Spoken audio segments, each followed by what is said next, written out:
네, 여러분 안녕하세요. 여러분과 사회 공부하고 있는 저는 이미정이라고 합니다. 여러분 반갑습니다. 자, 여러분 우리가 이번 시간부터 학습할 내용은요.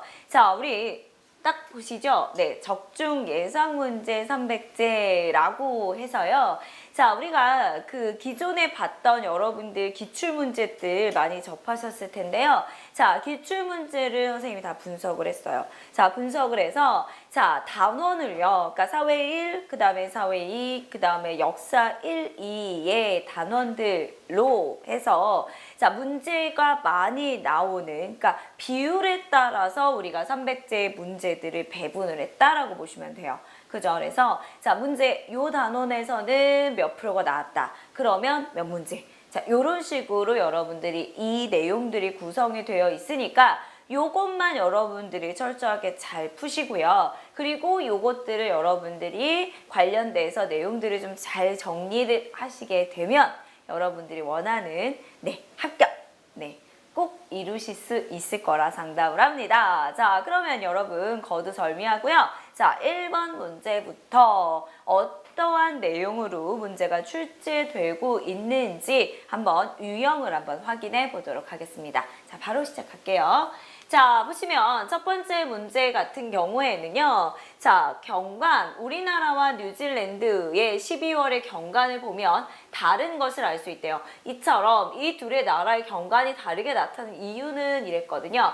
자, 아까는 첫 번째 문제는 거의 사회 1의 1단원 문제들이 많이 출제가 됩니다. 그래서 거의 매번 문제들은 이제 1단원에서 위도나 경도나 자, 요런 문제들이 많이 출제가 되어 가고 있거든요. 자, 그러면 우리나라하고 뉴질랜드하고는 계절이 서로 반대가 되는 이유는 뭐예요?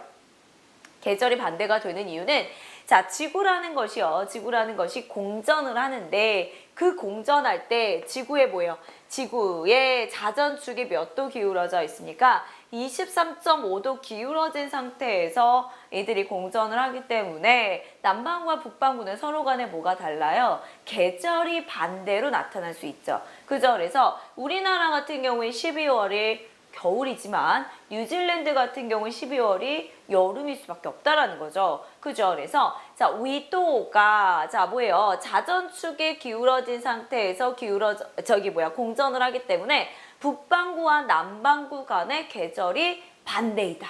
그 계절이 반대인 걸 우리가 어디에 이용할 수 있다? 이들을 뭐에 이용할 수 있죠, 여러분들? 농산물을 수출하거나 수입하는 데 이용하거나 혹은 관광에 이용할 수 있다라는 것까지 여러분들 정리하셔야 돼요. 알겠죠? 그래서 자, 이들의 계절 차이가 나타나는 이유는 몇 번? 네, 4번입니다. 자, 비열의 차이는 아무 상관이 없고요. 자, 지구가 자전하기 때문에다. 자전하기 때문에는 뭐예요? 이거는 시간의 차이가 발생을 할 수 있는 거고요. 자, 지구가 둥글기 때문에 아니죠. 자, 그래서 정답은 4번 체크하시면 되겠습니다. 알겠죠? 그래서 자, 위도에 관련 지어서 여러분들 좀 정리하셔야 될 것 같고요. 자, 두 번째 문제입니다. 자, 이 또한 위도와 관련된 내용이 되는데요. 금방 얘기했던 자, 계절 차이가 발생하고 있는 이유는 자, 지구가 어때요? 지구가 23.5도 기울어진 상태에서 공전을 하기 때문에 자, 우리가 이제 계절의 차이가 나타날 수 있고 남반구와 북반구 간에 그죠? 계절의 차이가 나타날 수 있고 자, 그다음에 우리가요. 북극과 남극 같은 경우에는 양쪽 극지방 같은 경우에는 너무 태양으로부터 거리가 멀리 떨어져 있기 때문에 계절의 차이가 크게 나타나지 않아요.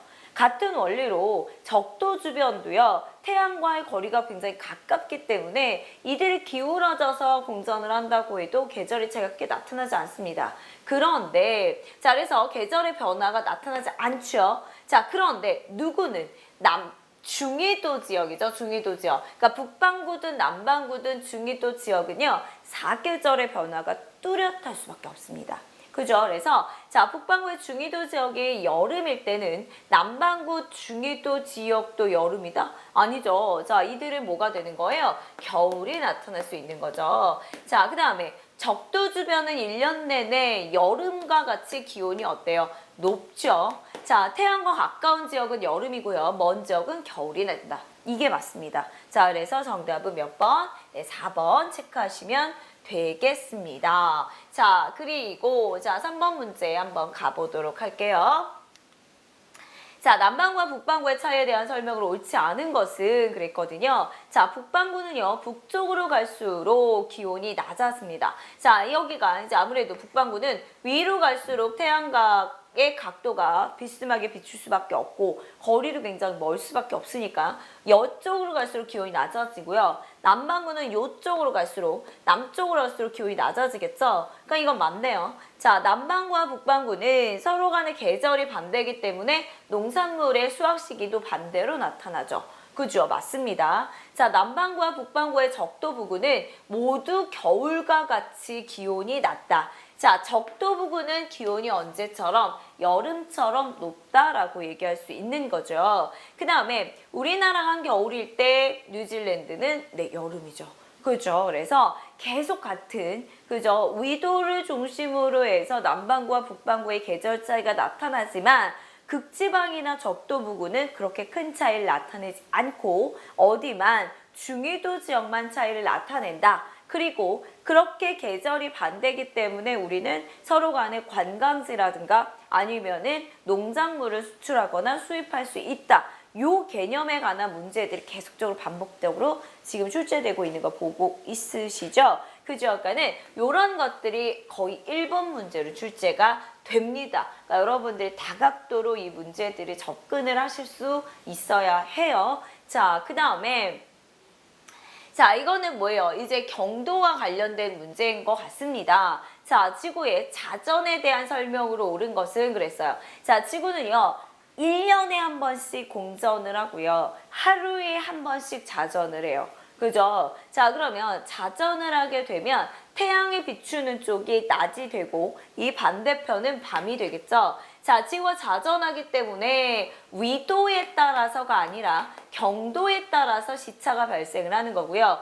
자, 몇 시간 동안 하루에 한 바퀴씩 돈다며요. 24시간 동안 회전을 합니다. 그리고 어느 쪽에서 어느 쪽으로 회전합니까? 서에서 동으로 회전을 하죠. 그래서 동쪽이 서쪽보다 시간이 빠른데요. 하루가 몇 시간이라고요? 24시간. 지구가 몇 도라고요? 360도. 그러면 360 나누기 24 하니까 지구는 1시간당 몇 도씩 돈다라고 보시면 되냐면 15도씩 움직인다라고 보시면 되겠죠.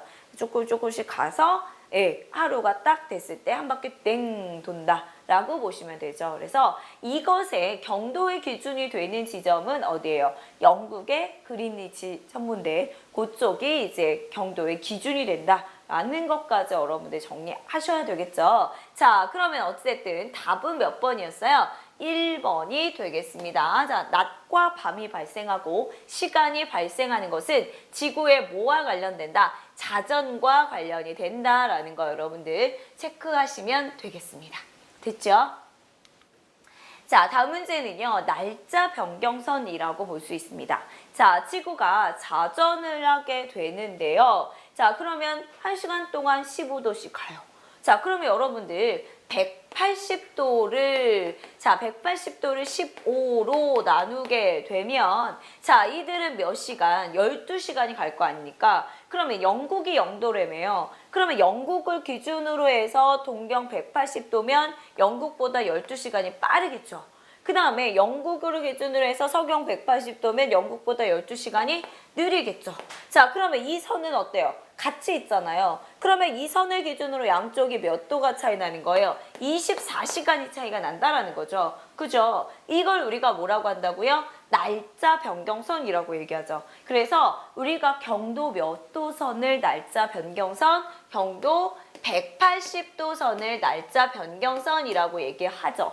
맞아요. 자, 그러면 날짜 변경선을 기준으로 해서 양쪽에 몇 시간 차이 난다고요? 24시간의 차이가 발생한다 그랬죠. 자, 그 다음에 본초 좌호선, 그러니까 본초 좌호선이 기준이 되는 영국이에요.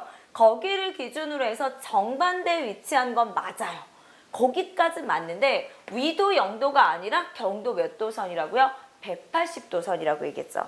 자, 그 다음에 인도양 한가운데를 지나고 있는 것이 아니라 어디 지나고 있어요? 태평양을 지나고 있죠. 그럼 태평양 한가운데를 지나고 있기 때문에 크게 뭐예요? 이렇게 혼란을 주진 않아요. 그러니까 바다 쪽에 위치하니까. 그런데 아무래도 여기에 뭐예요? 그래도 중간중간 뭐 섬이나 이런 것들이 나타날 수 있잖아요. 그러니까 만약에 여기 날짜 변경선이 이렇게 지나요. 근데 여기 만약에 우리 집에 이렇게 했다고 쳐보세요. 그러면 여기랑 여기랑 하루가 차이 나면. 그죠? 너무 복잡할 수 있잖아요. 그죠? 근데 우리 집이 이렇게 넓으면 참 좋겠긴 한데, 그죠? 자, 이렇게 넓을 수는 없긴 하지만, 그래도 만약에 같은 뭐 나라라고 친다면 굉장히 혼란해질 수 있으니까, 그러니까 어떡하냐? 요런 섬이나 요런 게 있으면 얘네들 어떻게 해요? 날짜 변경선은 이게 피해갑니다. 그죠? 그래서 그 혼란을 조금 막으려고 노력을 하는 거죠. 자, 그래서 경도 180도 선이나 일치하지만 직선이 아니라 뭐예요? 구불구불하게 나타나야죠. 그래서 그 혼란을 줄이기 위한 방법으로 이렇게 꾸불꾸불하게 나타나는 것을 우리가 무슨 선? 날짜 변경선이라고 합니다. 자, 이 날짜 변경선까지 여러분들이 좀 정리하셔야 되는데 약간은 날짜 변경선이 여러분들이 조금은 어려울 수 있는 개념인 건 분명해요. 그래서 이렇게 체크하시면 될 것 같고요. 자, 다음 문제입니다. 자, 우리가 그러니까 표준시에 관한 거예요. 그러니까 지금 계속 경도와 관련된 문제들만 쫙 뽑아왔어요. 자, 그러면 표준시라는 것은요. 자, 우리나라는 일본과 같은 표준시를 사용하나요? 자, 우리나라는 여러분들 경도가 몇 도입니까? 우리나라는 동경 124에서 132도에 위치하고 있어요. 자, 그러면 우리나라 이 표준시라는 건요. 아까 지구가 360도고 24시간 동안 한 바퀴를 도니까 1시간에 15도씩 돈다 그랬잖아요. 그러니까 거의 표준시는 물론 아닌 경우도 있긴 하지만 15의 배수로 국가별로 이제 표준시라는 걸 정하거든요. 그러면 우리나라는 여기에 15의 배수가 없잖아요. 그러면 가장 근접한 게 뭐냐면 135도가 뭐예요? 15의 배수가 될 수 있죠. 그렇기 때문에 우리나라는 누구와 함께 표준시를 같이 쓰고 있냐면 일본과 같은 표준시를 쓰고 있습니다.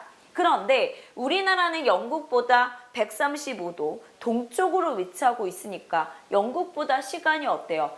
빠르겠죠. 그러면 여러분 135를 15로 나눠 보시면 몇이에요? 9이죠. 그러니까 우리가 영국보다 9시간이 뭐하다라는 거예요? 빠르다라고 보시면 돼요. 그러니까 만약에 영국이 새벽 2시라고 치면 우리나라는 몇 시예요? 아침 11시. 그죠? 영국에다가 9시간을 뭐 하면 돼요? 더하면 돼요. 수직선의 개념이라고 보시면 되겠죠? 이렇게 이해하시면 됩니다. 자, 그래서 정답은 뭐 바로 1번이고요. 자, 그 다음에 국토가 동서로 길게 되면 그러면 표준시를 여러 개를 많이 사용을 합니다. 대부분이 그래요. 모두 그런 건 아니고요. 중국 같은 경우에는 동서로 길지만 국토의 통일성을 위해서 하나만 쓰고 있거든요. 근데 미국 같은 경우에는 여러 개의 표준시를 쓰고 있습니다. 그죠? 자, 국토 면적이 넓은 모든 국가 아니라 그랬죠. 중국은 예외라 그랬죠. 그러니까 이것도 틀렸고요. 우리나라는 세계 표준시보다 9시간이 뭐하다고요? 빠르다고요. 그죠? 그래서 우리나라 영국보다 9시간이 빠르다라는 거. 자, 그래서 요거 이제 표준시를 계산하는 문제는 아직까지는 출제되고 있지는 않았어요. 그러나 여러분들이 조금 간단하게는 낼 수 있거든요. 예, 그러니까 요것도 한번 하실 수 있어야 돼요. 뭐 영국에 있는 누가 몇 시였다. 그러면 한국에 있는 애는 몇 시니? 라고 문제가 나오면 영국을 기준으로 한국을 물어볼 때는 여기서 시간을 9시간 더 하는 거예요.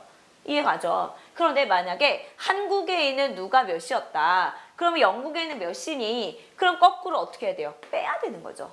그거까지도 여러분들 좀 그죠? 네, 체크를 하셨으면 좋겠습니다. 자, 그래서 6번에는 뭐예요? 1번 체크하시면 되겠고요. 자, 다음 문제 갑니다.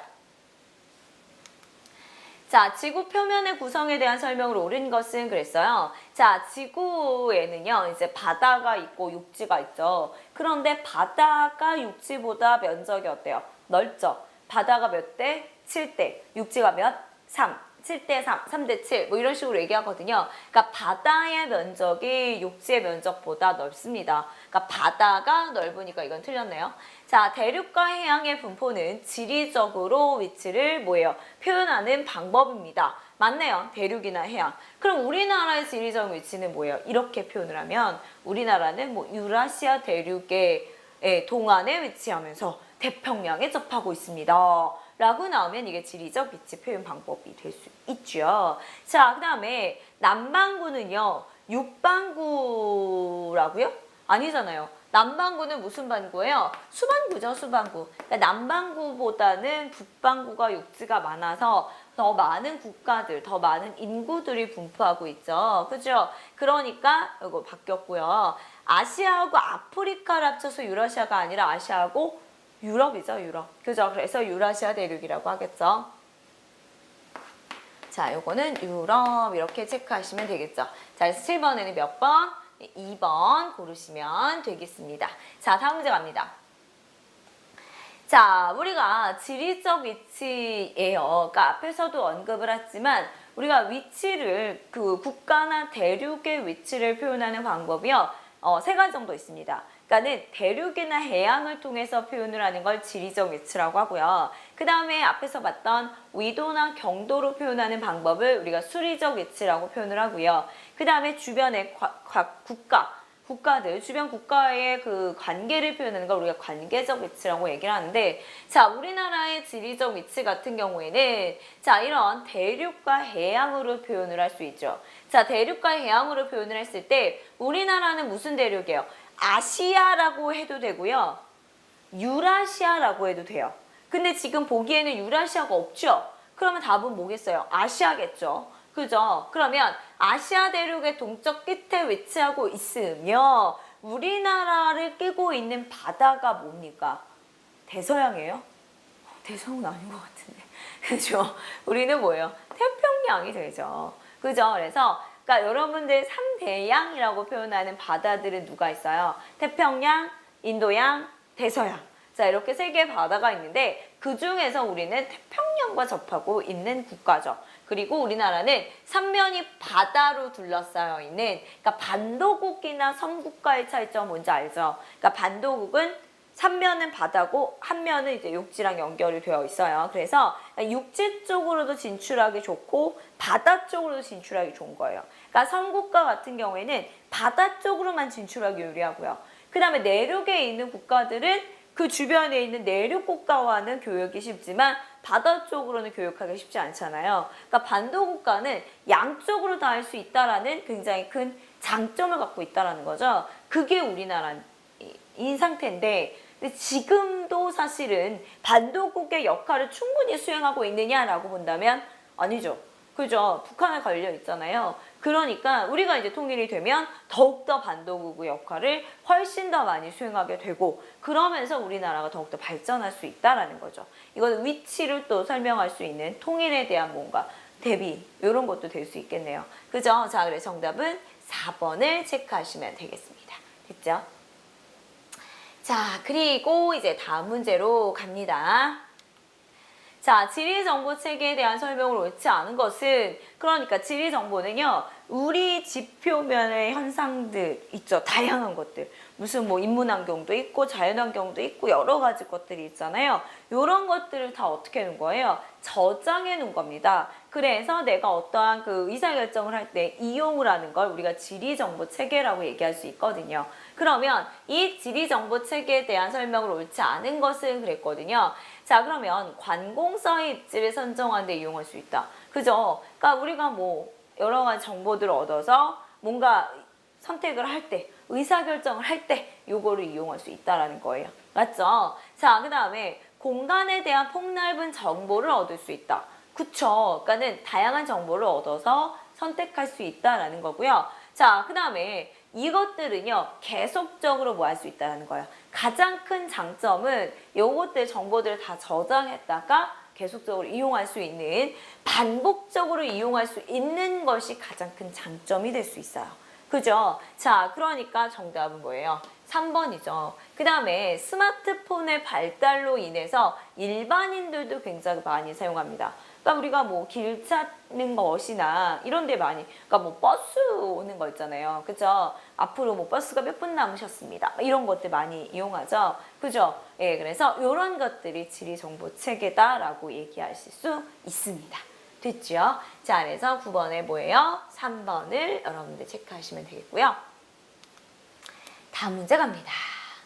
자, 여기서부터는 여러분들 뭐예요? 이제 기후와 관련지어서 나타내는 문제인데, 자, 여러분들이 사회 1의 내용들을 보면 기후와 관련되는 단원이요. 자, 2단원도 기후와 관련된 단원이고요. 3단원도 기후와 관련된 단원이에요. 그래서 2단원은 전반적인 기후와 관련된 내용부터 시작을 해서 인간이 조금 거주하기에 유리한 그죠? 그런 기후 조건을 설명하고 있고 3단원은 그에 비해서 인구가 거주하기 좀 불리한 기후 지역들을 표현을 하고 있거든요. 그래서 전반적으로 기후와 관련된 문제들을 쫙 실어봤어요. 나는 많게는 여러분들이 기출문제를 풀어보면 느끼겠지만 두 문제까지, 한 회에 두 문제까지 출제되는 단원이 기후와 관련된 단원이기 때문에 확실하게 인지하고 가셔야 되겠고요. 그죠? 그리고 1단원과도 굉장히 매치되어 있어. 왜냐하면 위도에 따라 기후가 달라질 수 있으니까. 그러니까 이것들을 같이 연결해서 여러분들이 좀 정리를 하셔야 됩니다.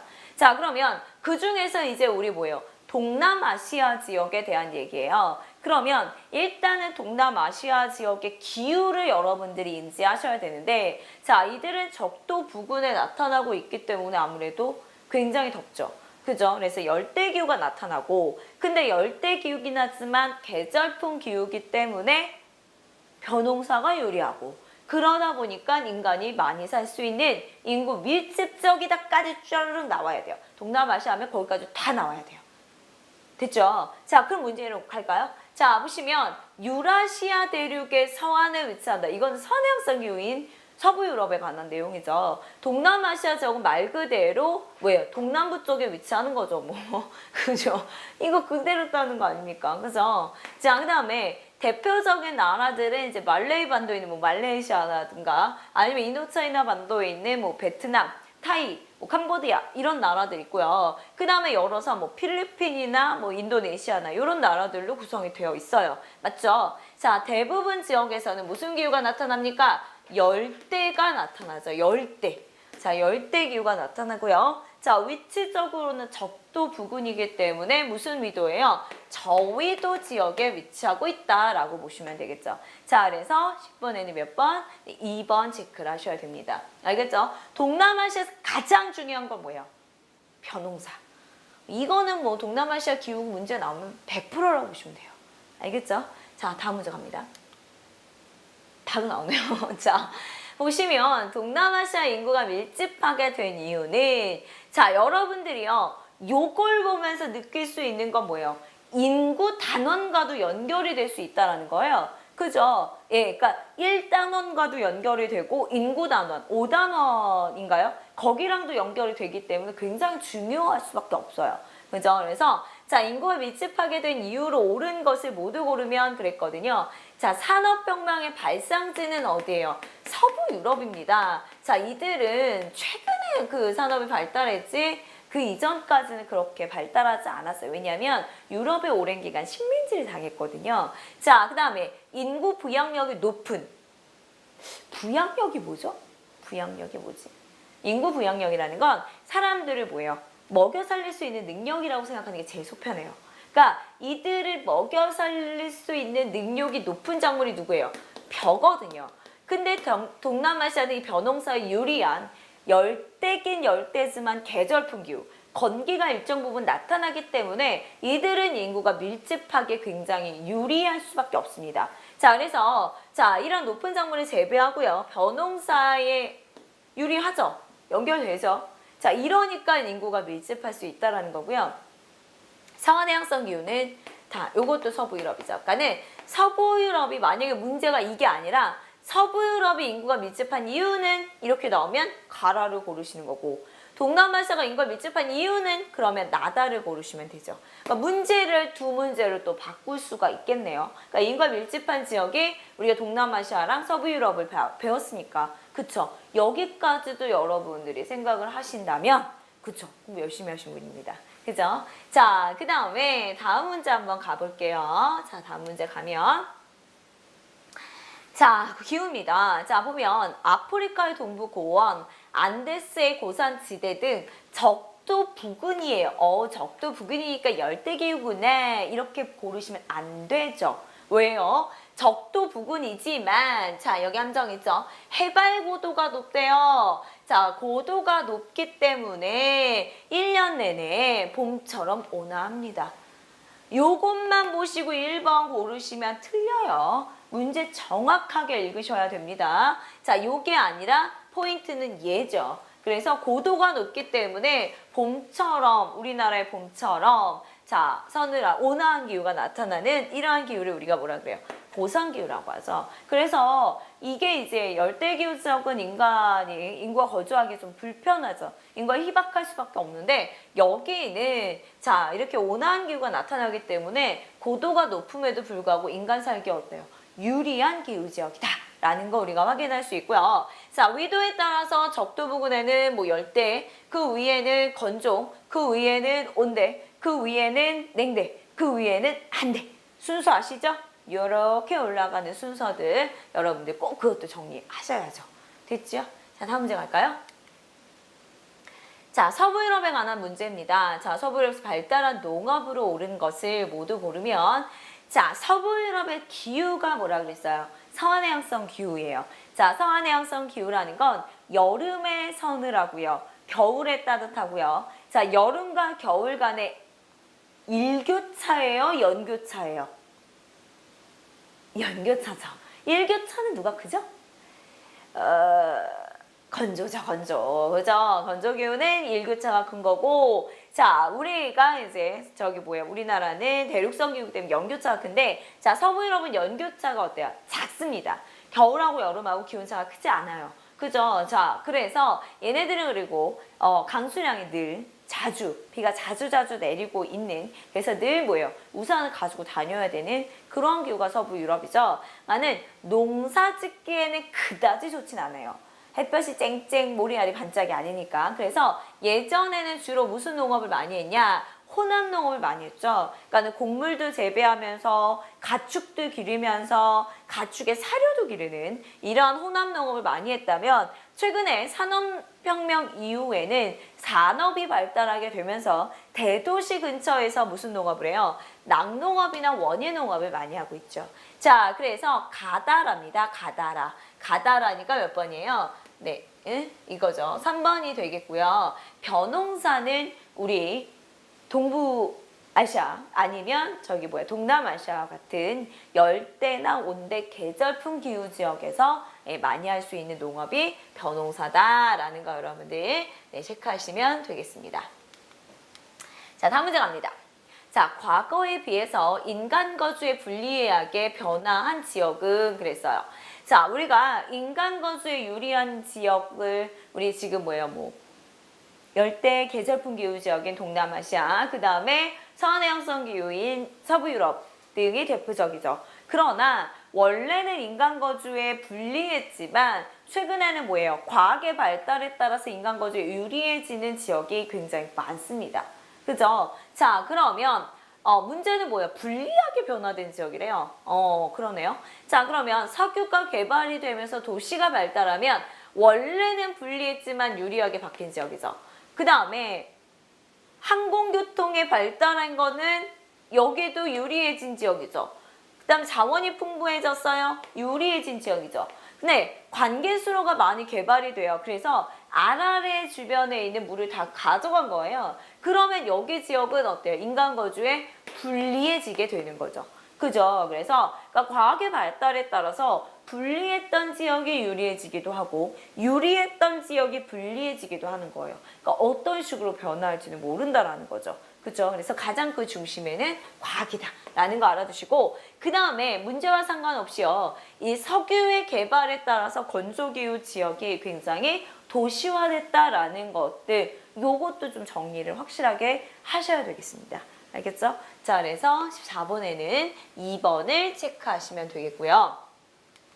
다음 문제 갑니다. 자, 또 서부 유럽에 대한 내용이네요. 자, 서부 유럽에 대한 설명을 옳지 않은 것은 그랬거든요. 자, 서부 유럽은요. 1인당 국민소득이 전반적으로 높습니다. 왜냐하면 산업이 많이 발달했기 때문에 당연하죠. 그죠? 그리고 일찍부터 산업화가 진행이 됩니다. 그러니까는 산업혁명의 발상지라고 얘기하니까 산업이 발달했죠. 자, 그런데 농업 중심의 사회가 아니라 뭐예요? 산업 중심의 사회죠. 그죠? 그리고 사람이 살기에는 유리하죠. 뭐 여름과 겨울의 기온차도 크지 않고 비도 좀 많이 내리고 그죠? 괜찮죠 뭐. 그러니까 인구가 밀집할 수 있어요. 그죠? 자, 그래서 정답은 몇 번이에요? 네, 3번입니다. 굉장히 난이도가 쉬웠던 문제인 것 같습니다. 자, 다음 문제 갑니다. 자, 열대 우림이에요. 자, 우리가 열대 기후라는 것은요, 최한월이 평균이 18도씨 이상이에요. 최한월이 뭐예요? 가장 추운 달. 가장 추운 달이 18도가 넘어요. 그럼 18도 정도면 언제죠? 우리나라 봄, 가을 뭐 이럴 때 그쵸? 요 정도가 18도 아닙니까? 그게 추울 때라고 얘기하니까 전반적으로 기온이 굉장히 높다라고 보시면 되는데 자, 열대 그 지역에서 그 중에서 우림 지역은요. 그렇게 기온이 높음과 동시에 또 뭐예요? 강수량도 굉장히 풍부할 수 있죠. 그래서 숲을 형성할 수 있는 기후가 열대 우림 기후인데 자, 이 열대 우림 기후 지역은요. 덥고 습하고 이러다 보니까 사실은 농업에 유리할 것 같은데 농업이 잘 발달이 안 됩니다. 왜냐하면 비가 오잖아요. 매일매일 이제 스콜 같은 게 오잖아요. 그러면 땅속에 영양분이 있었는데 그 빗물이 다 어떻게 해요? 끌고 가요. 그죠? 그래서 농업이 굉장히 불리할 수밖에 없거든요. 자, 그러면 토양이 비옥해서 벼농사가 아니죠. 근데 선생님, 아까 동남아시아 지역에는 열대지만 벼농사 한다면서요? 라고 질문하실 수 있죠. 그거는 열대 계절풍입니다.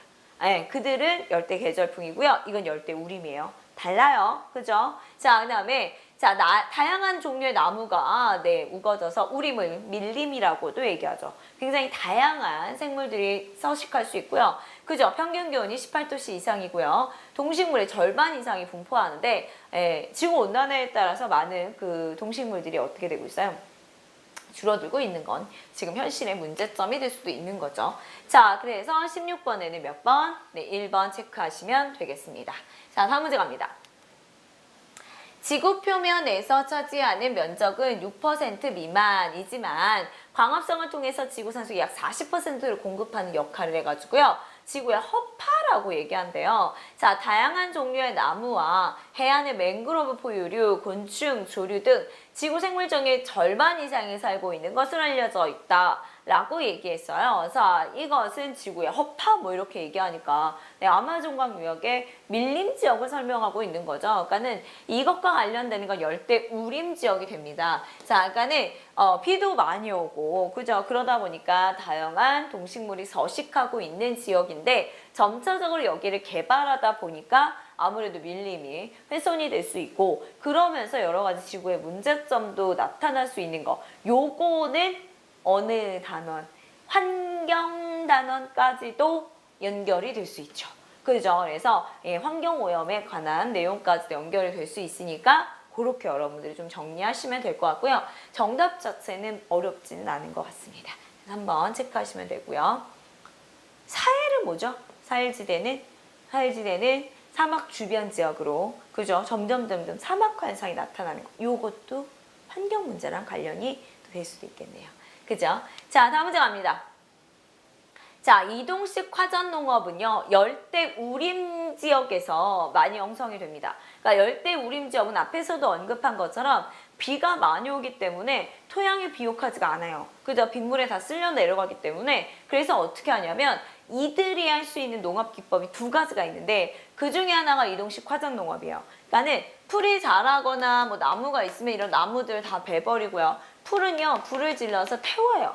그러면 땅에 이제 영양분이 흡수가 되죠. 그러면 이걸 이용해서 그 농작물을 재배하는 거예요. 자기네들이 먹을 수 있는 주곡들을 재배하게 되는 게 이동식 화전 농업이고요. 그 다음에 이 지역에서 하나 더 하는 것이 뭐냐면 이 열대 우림 기후를 이용해서 무슨 농업을 플랜테이션을 하기도 하죠. 그래서 기호작물 같은 것들을 재배하기도 하는데 잠깐 문제는 이동식 화전 농업을 묻는 문제가 아니라 열대 우림 지역에 대한 설명을 옳은 거를 묻는 문제예요.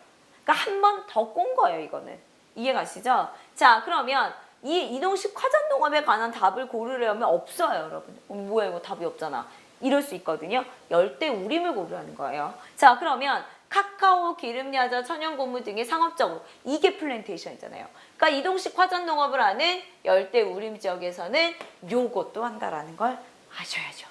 그죠? 이해가시죠? 자, 그 다음에 침엽수림이 분포하는 지역은 어때요? 타이가 지역은 냉대기후 지역에 관한 얘기고요. 오아시스 주변에서 대추 양자가 아니라 대추 야자죠. 자, 대추 야자나 밀이나 보리 같은 것들을 재배한다. 자, 이거는 뭐예요? 이거는 건조기후 지역이 되는 거고요. 자, 요것도 유목이 성행하는 것도 건조기후 지역이 됩니다. 그죠? 자, 그래서 정답 몇 번이에요? 1번 체크하시면 되겠죠. 알겠죠? 자, 그래서 여기 18번 문제까지 한번 풀어봤고요. 다음 문제 볼게요. 자, 건조 지역에서 볼 수 있는 경관을 고르래요. 자, 건조기후 지역은요, 건조는 사막기후가 있고 스텝기후가 있거든요. 그러니까 사막 같은 경우에는 별로 이제 뭔가 동식물이 별로 서식하기 어렵지만 스텝 같은 경우에 그래도 비가 어느 정도 오니까 그죠? 굉장히 대규모의 어떤 기업청 목축업을 할 수 있잖아요. 자, 그러면 건조기후 지역은요, 스텝. 그죠? 네, 스텝 지역이 나타날 수 있고요.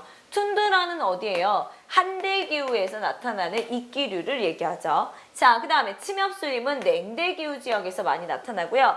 그쵸? 건조기후 하면 여러분들 모래사막 쫙 퍼져 있는 거 굉장히 많이 보셨죠? 밀림은 이제 열대에서 나타나겠고요.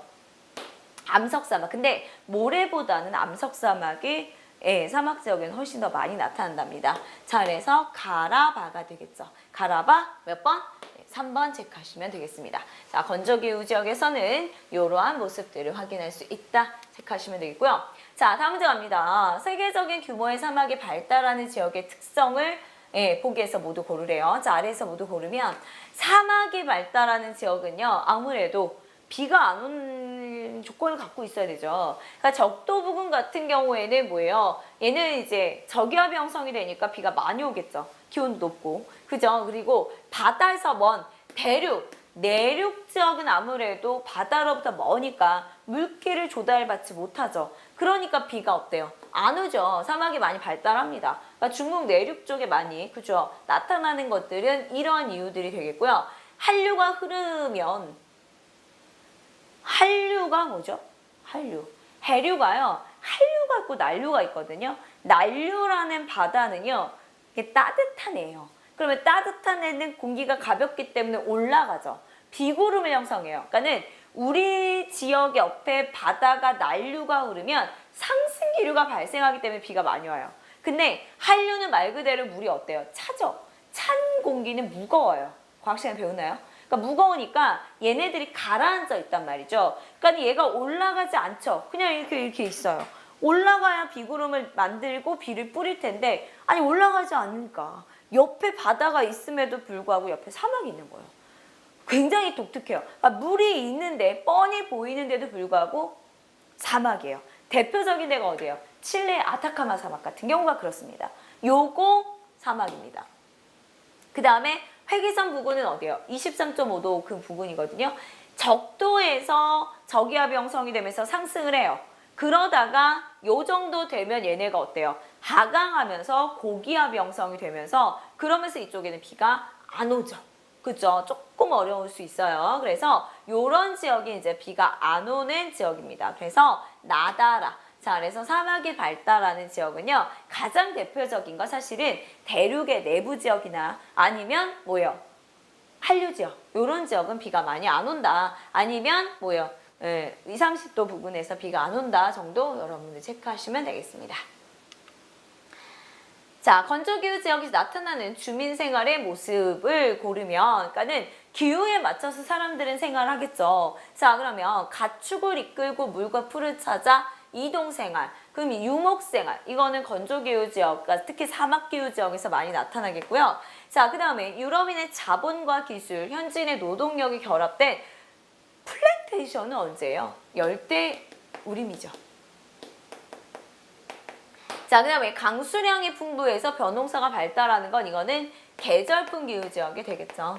자, 그 다음에 자, 관계시설, 그러니까 물을 끌어오는 거예요. 비가 없으니까. 그죠? 물을 끌어다가 대규모로 곡물 재배하는 것은 건조기후 중에서 특히 뭐예요? 스텝기후 지역에서 많이 할 수 있는 농업 기법이 됩니다. 가라 해서 몇 번이에요? 그렇죠? 3번 체크하시면 되겠죠. 그쵸? 자, 그래서 건조와 관련된 문제들을 다 여러 분야에서 이렇게 정리하고 있는 거예요. 여기서 다 걸릴 수 있게. 그죠?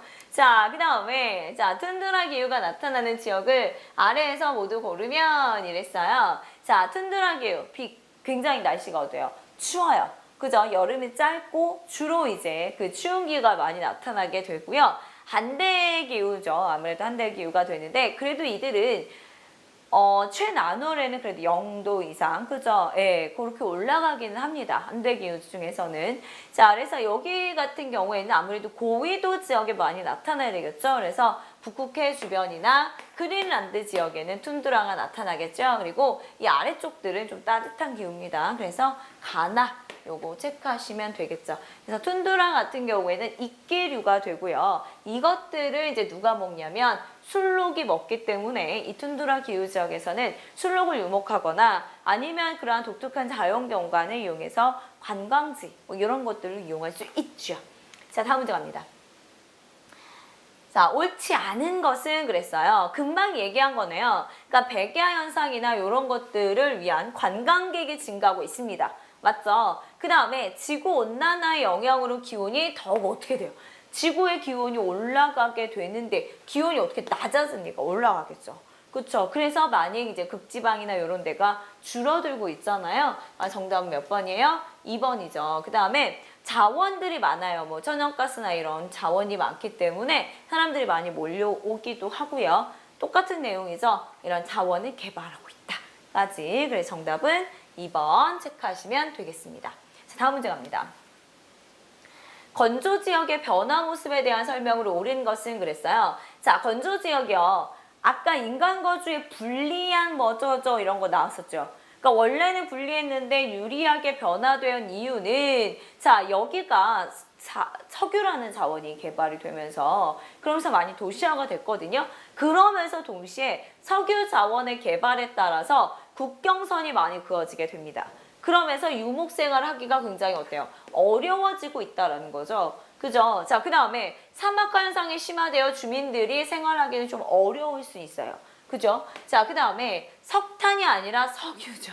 좀 되게 치사하네요. 그죠? 석유 개발이라고 보시면 되겠고요. 그 다음에 과거에는 낙타가 주요 교통수단이라면 오늘날은 자동차가 그것을 대신하고 있습니다. 자, 그래서 24번에는 2번 체크하시면 되겠고요. 자, 다음 문제 갑니다. 자, 다음과 같은 생활 모습이 나타나는 지역의 특징을 그랬어요.